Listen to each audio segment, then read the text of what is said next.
Perkembangan merujuk kepada suatu proses perubahan dalam pertumbuhan dan kemampuan individu. Lanjut usia adalah salah satu fasa yang kompleks buat manusia untuk laluinya dan merupakan waktu peralihan perkembangan manusia dari dewasa pertengahan. Pada waktu ini, setiap individu, tidak mengira lelaki mahupun wanita, akan mengalami kekurangan tenaga, perubahan pada fizikal dan juga mental mereka. Baiklah, sedikit latar belakang. Manusia mempunyai tahap perkembangan bermula dari bayi, kanak-kanak, remaja, orang dewasa awal, orang dewasa pertengahan dan lanjut usia. Setiap peringkat mempunyai tanda dan perubahan psikologi dan fizikal. Perubahan ini sangat penting dalam peringkat perkembangan manusia.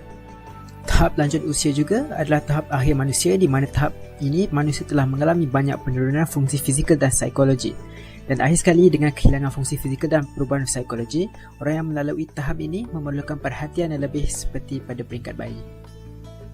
Baiklah, kenapa pentingnya isu ini dibangkitkan?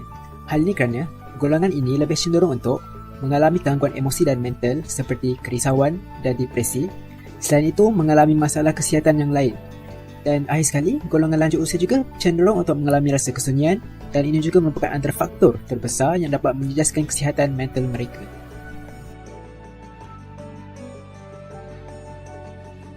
Penuan sosial. Semasa mencapai peringkat lanjut usia, pertuturan akan menjadi lebih lambat. Hal ini berlaku berkemungkinan besar mereka mengalami masalah pendengaran.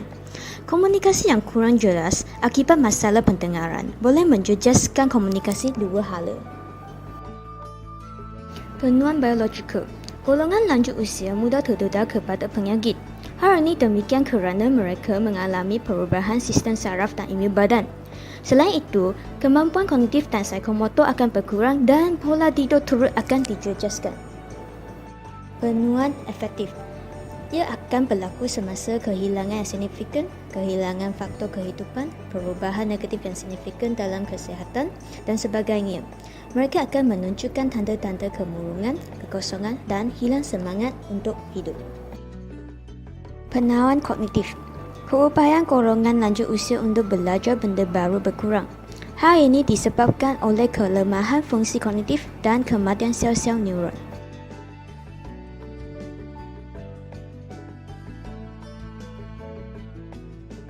Pertama, mengaku dan dapat menerima bahawa mereka dalam fasa lanjut usia. Kedua, dapat mengekspresikan emosi dengan sihat, sebagai contoh, dapat meluahkan perasaan dengan orang lain, menulis jurnal atau berbual. Ketiga, berfikiran positif dan sentiasa bersyukur dengan nikmat kehidupan. Keempat, amalkan gaya hidup sihat dan aktif. Kelima, sentiasa mencari sesuatu yang dapat menggembirakan diri dalam kehidupan, sebagai contoh, seperti hobi atau aktiviti sukarelawan. Keenam, sentiasa bersosial dan elakkan isolasi diri. Ketujuh, banyak melibatkan diri dalam aktiviti kerohanian dan keagamaan.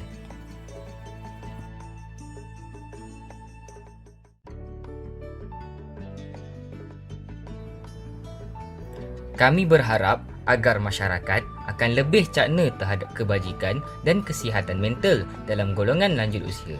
Lebih ramai ahli anggota masyarakat akan lebih bersifat empati dan memahami terhadap golongan lanjut usia.